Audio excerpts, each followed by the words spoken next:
ये आपने जो ग्रीन, अच्छा मैं आपको ये बताऊं, इनको ट्री मैन का भी लक़ब दिया गया है। कराची के आवाम इनको ज़्यादातर इस नाम से पुकारती है, तो इसी नाम से इनको जाना जाता है। तो ये आपने कैसे सोचा, क्योंकि आप खुद बहुत कम उम्री में जो है इस चीज़ में आए, और आपने क्या सोच के जो है कराची के लिए ये सब आपने खिदमत अंजाम दी? मैम, सबसे पहले तो मैं आपका शुक्रिया अदा करना चाहूँगा कि आपने हमें अपने प्लेटफॉर्म पे बुलाया। हमारी जो कोशिश है वो ग्रीन पाकिस्तान सेफ पाकिस्तान है, और हम लोगों को इंगेज करते हैं अपनी तरफ के पाकिस्तान को हरा भरा बनाया जा सके। जब 2015 का हीट स्ट्रोक आया तो मैंने देखा कि कराची शहर के अंदर हज़ारों लोगों की जानें चले गई थी, और वो एक क्लाइमेट का एक असर था, और हमें उस वक्त वहाँ यहाँ पर शेल्टर नहीं मिल पा रहा था कि हम कहाँ पर जाएँ इस गर्मी में। जब हम ऑफिस जा रहे थे, स्कूल जा रहे थे, कॉलेजेस जा रहे थे, तो उस वक्त एक ध्यान में एक बात आई, कैंपेन चली सोशल मीडिया पे भी हर तरफ कि दरख्त लगाओ मुल्क बचाओ, दरख्त लगाओ कराची बचाओ। तो हमने भी वहीं से स्टार्ट किया। हमने प्लांटेशन शुरू की अपने एरिया के अंदर, अपने पार्क्स में हमने पौधे लगाना शुरू किए। बट जहाँ हम पौधे लगाते रहते हैं तो वहाँ पर हमें हडल का भी सामना करना पड़ता है। कोई आके कहता है कि पौधे लगाने से गंदगी होती है, कोई आगे कहता है कि यहाँ पर जिन भूत होते हैं पौधे लगाने से। जब हम पौधे लगाते थे तो अब जाहिर थे, तो पौधे को तो बच्चे की तरह बड़ा किया जाता है, बिल्कुल सही तो बात है। 2 साल का टाइम ड्यूरेशन होता है एक पौधे को दरख्त बनने में। तो जब हम पौधे लगाते थे तो देखते थे बच्चे आगे उसको तोड़ देते थे। अब हमने जब बच्चों से पूछा कि भाई इसको तुम क्यों तोड़ देते हो, क्या वजह है, तो बोलते थे ऐसे ही तोड़ देते थे। तब हमने एक पॉइंट नोट किया कि लोगों में इस चीज़ की अवेयरनेस नहीं है। जैसे कि गवर्नमेंट पोलियो के कतरे पिलाती, सबको पता है इसकी अहमियत, पर बाकायदा गवर्नमेंट एक मार्केटिंग करती, पब्लिसिटी करती, लोगों को अवेयर करती है कि पोलियो के कतरे पिलाना कितनी अहमियत का हामिल है। इसी तरीके से फिर हमने भी सोचा कि क्यों ना यूथ को अवेयरनेस दी जाए कि दरख्त लगाना कितना ज़रूरी है। तो अब हमें यूथ कहाँ मिलेगी, पार्क्स में तो, ग्राउंड्स में तो कोई हमारी बातें नहीं सुनेगा। तो हमने सोचा कि क्यों ना स्कूल्स, कॉलेज, यूनिवर्सिटीज़ में जाकर लोगों को अवेयरनेस दी जाए, इसकी आगाही के बारे में बताया जाए कि दरख्त का ताल्लुक सिर्फ ओजोन लेयर और ग्लेशियर से नहीं है, इससे भी आगे बहुत चीज़ें हैं। हमारे आबो हवा, हमारा माहौल खूबसूरत हो जाता है। जो कराची शहर के परिंदे थे, जो आज से 20 साल पहले जब मैं स्कूल कॉलेज जाता था तो उसको एंजॉय करता था, कोयल, बुलबुल, मैना, हरे तोते नज़र आते थे, तितलियां नज़र आती थी, वो सब अब शहर में नहीं है, वो सब नज़र नहीं आते शहर में। क्योंकि हमने देखा कि हमारी दादी के घर पे एक दरख्त होता था, आम का होता था, अमरूद का होता था, शरीफे का होता था। हम डिस्कस किया करते थे कि हमारे दरख्त के ऊपर फलाने तोते का परिंदा घोंसला है, मैना आती है, बुलबुल आती है। पर आज हम जब गाड़ियाँ लेकर आ गए तो उन क्यारियों को हमने रिमूव कर दिया, और वहाँ पर जो है काल लाके खड़ी कर दी हमने। तो वो दरख्त चले गए हमारे से, तो हमारे पास से जब वो दरख्त चले गए तो वो परिंदे भी चले गए। तो यही कोशिश है हमारी कि लोगों को अवेयरनेस दें, आगाही दें कि दरख्त लगाएं, दरख्त की इंपॉर्टेंस क्या है।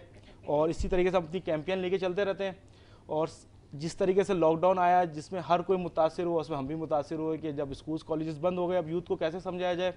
तो फिर हमने जो कोशिश की कि क्यों ना शहर के बीच में अर्बन फॉरेस्ट, मसनूई जंगल्स बनाए जाएँ, ताकि जो जो हमारे परिंदे जो चले जाए वो लौट के आ जाए।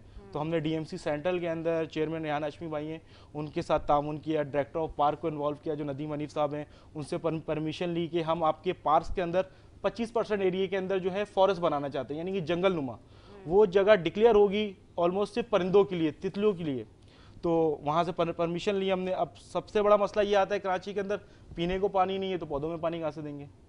तो हमने मस्जिदों से रब्ता किया, जो वज़ू का वेस्ट पानी है हमने उसको यूटिलाइज़ किया, उसको लेकर आए फॉरेस्ट की तरफ, वहाँ पर एक प्लान बनाया और उस तरीके से काम किया। अल्हम्दुलिल्लाह इस वक्त डीएमसी सेंटर में 7 फॉरेस्ट है, अर्बन फॉरेस्ट, जिसमें से 3 अर्बन फॉरेस्ट हमने खुद बनाए। माशाल्लाह, ज़बरदस्त। और आपने बिल्कुल ठीक कहा कि हमारे यहाँ के जो आजकल के नौजवान हैं वो बड़े बड़े जो दरख्त होते हैं उनको देख के वो समझते हैं कि इसमें कोई जन्नत होंगे, कोई साया होगा।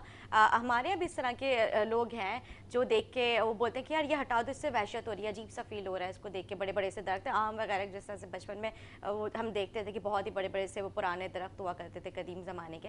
लेकिन अब वो इस तरह की चीज़ें नहीं रही हैं हमारे यहाँ, जो ना वो सब पुरानी चीज़ें वो ख़त्म कर दी गई हैं। हम पता नहीं किस दौर की तरफ जा रहे हैं। और जिस तरह से आपने कहा कि इनका बहुत अहम किरदार होता है आपके इंसानी ज़िंदगी में। आप जब सुबह उठते हैं, एक अच्छी जब फिज़ा में जाते हैं तो आपको एक अच्छा फील होता है। इनकी क्या मतलब चीज़, इनका क्या फ़ायदा है, ये सब हम आपसे जानेंगे। मैं आपसे चाहूँगी जिस तरह से आप जिक्र करती थी मतलब ब्रेक से पहले मुझसे, कि इनकी वेस्टेज को हम किस तरह से यूटिलाइज़ कर सकते हैं। देखिए, हम लोगों को इन्वायरमेंट में हम हमेशा ये बात देखते हैं, इन्होंने बहुत अच्छा पॉइंट दिया था कि हम लोग देखते हैं कि दूसरे क्या कर सकते हैं, लेकिन हम ये नहीं देखते कि हम क्या, हमारा क्या रोल इसके अंदर हो सकता है। अर्थ सबकी है और हम सब मिलकर, हमारा थोड़ा थोड़ा 1% हमारा रोल है जिसको हम लेके चल सकते हैं, हम इसको बचा सकते हैं। तो जैसे हम लोग अगर प्लांट्स लगा रहे हैं तो सिर्फ यही एक ज़रिया नहीं है कि हम सिर्फ प्लांट्स लगाएं और अर्थ को बचाएं। जो दूसरा इम्पैक्ट है, जो दूसरी साइड है, ग्रीन हैंड्स उस पर भी काम कर रही है। सही। यानी अगर वेस्ट बहुत ज़्यादा हो रहा है, जैसे हम लोग करते हैं, अभी मैं इनसे ब्रेक्स पहले आप यही बात कही थी कि 8000 टन कचरा जो है कराची में पर डे हम लोग जो लैंडफिल्स में नहीं जाता, वो कराची के अंदर ही रहता है। उस 8000 टन कचरे में क्या होता है? वो सिर्फ ऑर्गेनिक वेस्ट होता है। सही। यानी और वो हम क्या करते हैं, हम अपने घर में जो भी कचरा हमने शॉपर में डाला, प्लास्टिक शॉपर में फेंक दिया, तो वो किसी जगह यूटिलाइज नहीं हो रहा वो कचरा, वो प्लास्टिक शॉपर के अंदर, क्योंकि प्लास्टिक हमें पता है कि वो जल्दी डिग्रेड नहीं होता। तो उसके बजाय अगर हम लोग ये करें कि हम उस 8000 टन कचरे को हम लोग कराची के अंदर ही यूटिलाइज़ करें, हम अपने घर में उसको प्लांटेशन में ऑर्गेनिक वेस्ट के तौर पे यूज़ करें, तो उससे हम लोग न सिर्फ प्लांट्स बचा सकते हैं, प्लांट्स हम लगा सकते हैं, हम अपने जो फाइनेंशियल रिसोर्सेज हम ज़्यादा अच्छी तरह यूज़ कर सकते हैं। कि हम लोग उस दिन भी यही बात कर रहे थे कि धनिया की एक गड्डी जो है वो 30 रुपए की हो गई है, अगर हम उसको घर में लगा लें हमें फ्री ऑफ कॉस्ट पड़ेगी। बिल्कुल, ये तो है, आपने बिल्कुल ठीक कहा। एग्जैक्टली तो अगर हम उस चीज़ को यूज़ करते हैं और उसके साथ साथ हम लोग उस ऑर्गेनिक वेस्ट को यूज़ करते हैं, तो हम कराची को खूबसूरत भी बनाते हैं और हम लोग अपने प्लांट्स, अपना खर्चा ही बचाते हैं, हम पाकिस्तान के लिए भी काम करते हैं, हम इन्वायरमेंट के लिए भी काम करते हैं। तो हमें कभी भी अपने इम्पैक्ट को नज़रअंदाज नहीं करना चाहिए। हमें कहिए सिर्फ इतनी सी चीज़ नहीं होती कभी भी। अब शहजाद, आपकी ये जो टीम है ये कितने लोगों पे मुश्तमिल है? हमारी जब चले तो जानिब अकेले थे, पर इंशाल्लाह लोग आते गए, कारवा बनता गया। अल्हम्दुलिल्लाह जब हम किसी भी प्रोग्राम में खड़े होते हैं, हम पहले जाते हैं उस जगह की विजिट करें। जैसे हमें एक्टिविटी करनी है तो हम वहाँ पे जाते हैं, देखते हैं कि सोर्स ऑफ वाटर क्या है और उसकी ओनरशिप कौन लेगा। देन हम वहाँ पे खड़े होकर एक इन्विटेशन वीडियो बनाते हैं कि मैं इस जगह पे इस दिन एक्टिविटी कर रहा हूँ। तो हमारे पास आने को 1000 प्लस लोग भी आए हैं, क्योंकि 14 अगस्त की हमने एक कैंपेन रखी थी कि झंडे के साथ साथ एक दरख्त भी लगाओ, मुल्क को सर्दो शादाब बनाओ। झंडा लगाना अच्छी बात है, इज़हार मोहब्बत है इस मुल्क से, लेकिन इस मुल्क के लिए एक अमली इकदाम भी तो करना चाहिए ना। इस मुल्क का जो फॉरेस्ट है, जो मैंने 6 या 7 में पढ़ा था, तो 4 पॉइंट समथिंग था, और मैं जब तकरीबन 7-10 साल हो गए होंगे, मुझे 10-15 साल हो गए मैट्रिक किए हुए। तो अब वो फॉरेस्ट, तो मेरे पीएम साहब की कोशिश है, अच्छी बात है, इमरान खान साहब million tree, tsunami tree projects बना रहे हैं, दरख्त लगा रहे हैं, पर ये रोल हम भी तो अदा कर सकते हैं ना। मैं अगर कहूँ किसी को, मैं आपसे अगर शेयर करूँ कि आप अपने पूरे एरिया का कचरा उठा लें, तो आप नहीं उठा पाएंगे कि मेरे पास इतने रिसोर्सेस नहीं है। मैं कहूँ आप 100-200 लोगों को जॉब्स दे दें, तो आप बोलेंगे नहीं मैं ये नहीं कर सकती। पर मैं आपसे कहूँ कि अपने एरिया में प्लांटेशन शुरू कर लें, अपने क्यारी में प्लांटेशन शुरू कर लें, अपने पड़ोसी के, तो वो काम आप कर सकेंगे। ये काम हमारे डोमेन में है, तो हम लोगों को इनवाइट करते हैं। अब जिस फैसिलिटीज़, क्योंकि जाहिर सी बात है एक यूथ जॉब कर रही है, जो इस मुल्क का हाल है कि जो जॉब करता है शाम में भी आके ट्यूशन पढ़ा रहा है, कोई अगर यूनिवर्सिटी में पढ़ रहा है तो शाम में भी आके ट्यूशन पढ़ा रहा है। तो उस हवाले से जैसे आज संडे के दिन है, आज हमने एक एक्टिविटी रखी हुई है, तो अल्हम्दुलिल्लाह हमारी कोशिश होगी 20 to 25 जो हमारे वॉलंटियर्स आ जाएंगे, और जो अहले मोहल्ला है उनकी अपनी कंट्रीब्यूशन होगी। जैसा मैंने कहा कि मैं जहाँ भी प्लांटेशन करता हूँ अवेयरनेस के साथ एक कैंपेन के थ्रू करता हूँ। तो हमारा जो विजन वही है, ग्रीन पाकिस्तान सेव पाकिस्तान, इसलिए है कि क्योंकि हमारे plantation awareness campaign for youth को उस चीज़ की अवेयरनेस देना। हम पौधा चाहे तो जाएं और आज लगा के आ जाए, 10-12 लोग जाएं और लगा कर आ जाए पौधे, पिक्चर्स लेके आ जाए। लेकिन अगर वहाँ के लोगों को ओनरशिप देंगे इस दरख्त की कि ये दरख्त आपका है, आपके नाम का हम टैग लगा दे रहे हैं, तो इसकी जिम्मेदारी आपकी होगी, तो वो पौधा जो है दरख्त भी बनेगा। तो इसी तरीके से मुख्तलिफ सिनेरियो पे, मुख्तलिफ टाइम के ऊपर जितने ज़्यादा लोग आते हैं, ज़्यादा से ज़्यादा लोग इंगेज होते हैं हमारे प्रोग्राम के अंदर। हम हमेशा ही करते हैं, सॉरी नहीं आप बोलें। हम लोग हमेशा ही करते हैं कि दूसरे क्या काम कर रहे हैं, हम हमेशा पॉलिटिकल पार्टी से क्वेश्चन करते हैं, उन्होंने ये काम नहीं किया, उन्होंने ये काम नहीं किया। और मैं ये नहीं कह रही कि आपको नहीं करना चाहिए, वो आपके नुमाइंदे हैं, आपको उनको कहना चाहिए, बट उसके साथ साथ हमें खुद भी काम करना चाहिए। हम हमेशा जो है मैं ये बात कहूँगी कि कैपिटलिज्म जो है उसकी वजह से हम लोग सिर्फ और सिर्फ पैसे कमाने में लगे हैं। हम सिर्फ अपने बारे में सोचते हैं, हम दूसरों के बारे में नहीं सोचते। हमारे घर के सामने अगर कोई इंसान, कोई जानवर परेशान है, हम उसके बारे में नहीं सोचेंगे। हकीकत बात है, अभी जिस तरह से जो है एनिमल्स के साथ जो गलत किया जा रहा है उनको, मैं यहाँ पे बहुत सारे हमारे जो गवर्नमेंट के इदारे हैं वो कुत्तों के पीछे पड़ गए, उन्होंने एक ही मुहिम निकाली है, उनको जो है खाने में जहर दे के उनको मारते हैं। ये भी बहुत ज़्यादा ज़्यादती होता है, बेज़ुबान जानवर है। आप अगर बाहर के ममालिक में जाए तो वहाँ पर इन सब के लिए अलग से उन्होंने जो है जगह बनाई है, वहाँ पर इनको मतलब शहर में नहीं आने देते। अगर आपको इनसे कोई तकलीफ है तो आप इनको मारे नहीं, लेकिन आप इनके लिए किस तरह की जगह मखसूस करें कि आप उनको वहाँ पे रखें, उनकी उस तरह से टेक केयर करें, क्योंकि ये बेजुबान जानवर, उनको सेंस नहीं है। हमने अभी सर्दियों में कोशिश की कि जो बेजुबान जानवर है, जैसे जहाँ परिंदों का दर्द रखते हैं वहीं पे कुत्ते बिल्लियां भी हमारा पार्ट ऑफ है, हमारी सोसाइटी का हिस्सा है।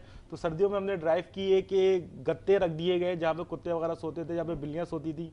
एक कोशिश की हमने, पर वो जो होता है ना कचरा चुनने वाला आता है वो ले जाता है उठा के। हम लोगों ने लेकिन कराची यूनिवर्सिटी के अंदर के मतलब उनसे जगह लेके हमने परमिशन लेके काम किया था ताकि गत्ते जो हैं रिप्लेस ना हो तो एनिमल ड्राइव के लिए। लेकिन मैं एक्चुअली कह रही थी कि गर्मियाँ जब आती हैं तो उसमें उनके लिए बहुत प्रॉब्लम हो जाती है। तो जब अगर आप दरख्त लगाएंगे, आप रोड्स पे दरख्त लगा रहे हैं, वो उसके साए में बैठ सकते हैं और वो सवाब आपको भी जाएगा।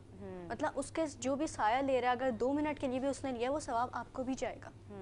तो हमें अपने इम्पैक्ट पे देखना चाहिए, हमें ये नहीं देखना चाहिए कि अगर कोई काम हमें छोटा लग रहा है तो हम उसको नज़रअंदाज कर दें। सही कहा आपने। हम कोशिश ये करते हैं कि जब हम अवेयरनेस कैंपेन के लिए जाते हैं किसी भी इदारे में, किसी भी इंस्टीट्यूट में, कॉलेज में, तो वहाँ ये कोशिश होती है कि एक आम आदमी जो अपने डोमेन में जो रह के काम कर सकता है वो काम वो करे। हम मार्केट जाते हैं, मैं अपनी दादी के साथ जब मार्केट जाता था सब्जी लेने, तो एक कपड़े का बैग लेके जाती थी, उसी में आलू, प्याज, धनिया, पुदीना, टमाटर लेके घर पे आ जाती थी। आज हम जाते हैं तो हम देखते हैं कि वो इतने सारे शॉपर्स दे देता है मार्ट वाला, वो शॉपर आके वेस्ट होता है हमारे घर में, टोटली वेस्ट होता है, वही कचरे की सूरत में हमारे सामने आता है। आपने देखा होगा कि घरों पे जो दूध वाले आते हैं दूध देने, वो शॉपर्स बांध के हमें दे देते हैं और टोकरी में डाल के ऊपर ले लेते हैं, वो शॉपर टोटल वेस्ट होता है। और यही शॉपर्स जो है वो नालियों में जाता है। जो हमारा गार्बेज है, जो हमारा कचरा है नदी नालों का, वो आप देखेंगे 80% शॉपर्स हैं।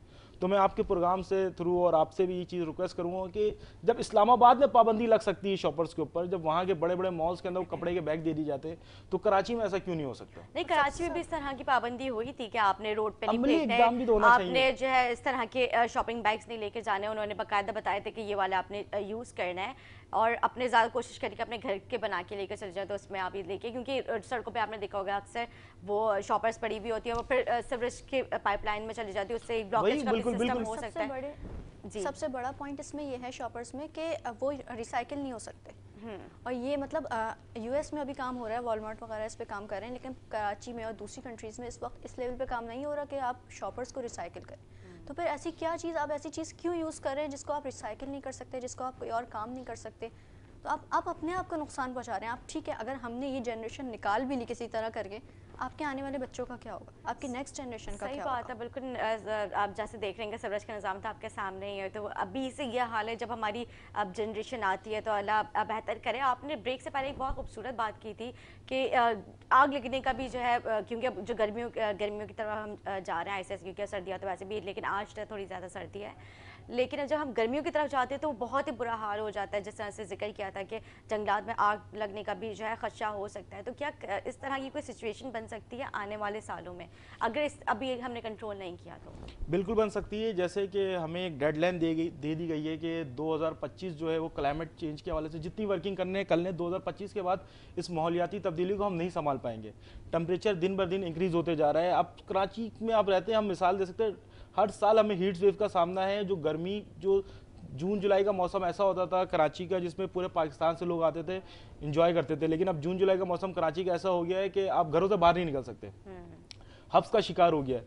2025 डेडलाइन है हमारे पास कि इस वक्त अगर हमने अपने आप को संभाल लिया, संभालने की सूरत की क्लाइमेट चेंज से कोई चीज़ नहीं रह सकती सवाए दरख्त के। अब आप बात कर रही हैं जंगलात के अंदर आग लगने की। अमेज़ॉन के इतने बड़े जंगल हैं, वो 30 से 25% जल जाते हैं।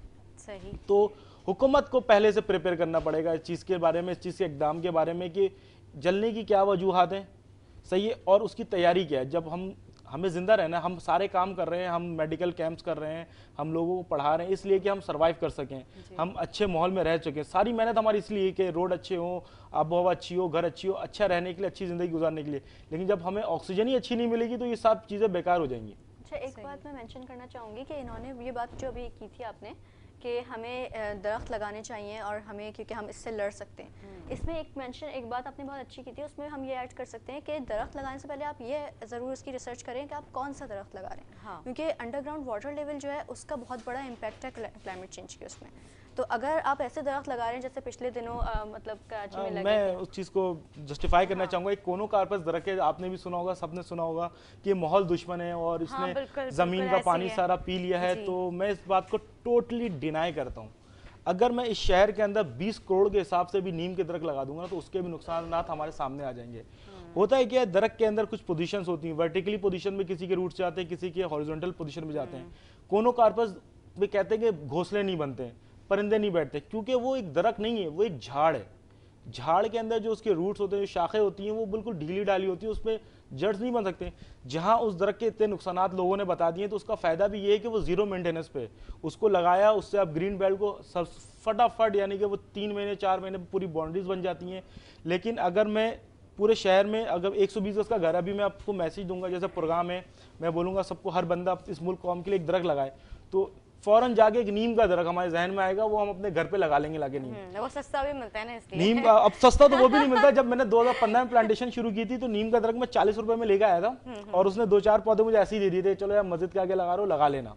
और आज वही 3 फीट का नीम का दरख्त मुझे 300 रुपये पड़ता है। ओहो। और जो मैं 5 साल पहले 40 रुपए का लेके आया था। यहाँ तो यही ना, जिस चीज की अवेयरनेस आती यहाँ पे है, तो रोज आपको पता है कीमतों में इजाफा हो रहा है, कीमतों तो में फिर इजाफा तो हो जाता है। पौधे- इसमें ये भी देखना है कि अगर आप बेशक आप इस बात पे करते हैं कि वो चीज़ एनवायरनमेंट के लिए डैमेज करिए एनवायरनमेंट को, तो आप उसको काट के नए दरख्त नहीं लगाएं, क्योंकि ये तो फिर आप डिफॉरेस्टेशन कर रहे हैं जो उसकी ये रोल भी हमने अदा किया Exactly. कि जहाँ पे कोनो कार पास दरख्त लगे हुए थे, हमने इसके बीच में नीम के दरख्त लगा दिए। सही। और मुफ्ती तारिक मशहूद को माशाल्लाह आप जानती होंगी, उनको हम लेके आए थे प्रोग्राम में, और उनको बताया था कि अब जो चीज़, क्योंकि दरख्त एक जानदार है, लिविंग थिंग है, तो उसको काटो ना यार। जो लग गए हैं सही है, अब मजीद ना लगाएं आप, ये भी आपके प्रोग्राम से बात करूंगा, मजीद ना लगाएं। और दूसरा ये एक बात मैं कहना चाह रहा था कि अपने घरों पे जो लोग नीम का दरख्त लाके बताते, तो मैं बताना चाहता हूँ, नीम की दरख्त की जो कम से कम जो लाइफ होती है वो 100 साल होती है, और ज़्यादा से ज़्यादा वो 1000 साल से भी ज़्यादा चले जाता है। और उसका एक तना, जैसे आप नाज़िमाबाद जो कराची का ओल्ड पुराना इलाकों में से है, तो वहाँ का एक तना नीम का जो है सोफे से ज़्यादा बड़ा होता है। अच्छा। तो अगर मैं 120 के घर के जो 120 गज का घर होता है, 80 गज का घर होता है, वहाँ नीम लगाता हूँ, 50 साल बाद उसका तना जब 3 से 4 फीट का हो जाता है, तो वो हमारे ड्राइंग रूम की दीवार भी फाड़ देगा, पानी की टैंकी भी फाड़ देगा। फिर मेरा बेटा उसको 50 साल बाद उस दरख्त को काट रहा होगा, तो कितना एक अफसोस का समा होगा। इसको कहते हैं प्लानिंग ना होना। लेकिन अगर मैं उसी जगह एक शरीफे का, एक अमरूद का दरख्त अगर लगा दूं ना, तो 200 साल भी हो जाएंगे, उसका तना 1.5 से 2 फीट का ही होगा। एक छोटा सा खूबसूरत और बहुत ही आगे की प्लानिंग के प्लानिंग साथ, के साथ आपने ये बात की है कि अगर हम इस तरह के पौधों की तरफ जाते हैं तो ऊपर बिजली के तार चल रहे होते हैं और नीचे हम दरख्त लगा देते हैं, जब फिर वो केसी वाले आते हैं वो उसको काट देते हैं। तो प्री प्लानिंग के हिसाब से काम हो कि ऊपर अगर तार जा रहे हैं तो कम हाइट के पौधे लगा लिए जाए, गुलमोहर है, अमलतास है, शिरीन, कि उनकी हाइट ज़्यादा नहीं होती, वो नीचे रहेंगे। रोड साइड पे हम फलों के दरख्त लगा देते हैं कि गाड़ियाँ उससे स्लिप हो रही होती हैं। रोड पे जो दरख्त लगते हैं वो फूलों वाले लगते हैं, ताकि जब इंजॉय करें उस दोस्तों को मज़ा आए। तो इस हिसाब से प्लानिंग से सारे काम होने चाहिए। बिल्कुल ठीक कहा आपने। शहजाद और शहरोज़ और सहला फौफा, खूबसूरत नाम है, ये अरबिक नेम है बेसिकली। तो आप दोनों क्या पैगाम देना चाहेंगे हमारी नाज़रीन को? मैं पहले कोशिश करता हूँ, मैं पैगाम देना चाहूँ। ये जो मेरा पैगाम है वो आज से 1400 साल पहले हमारे नबी पाक सल्लल्लाहु अलैहि वसल्लम दे के चले गए। दरख्त लगाना सुन्नत है, सदका जारिया है, इसका सवाब हमें मरने के बाद ही मिलता रहता है।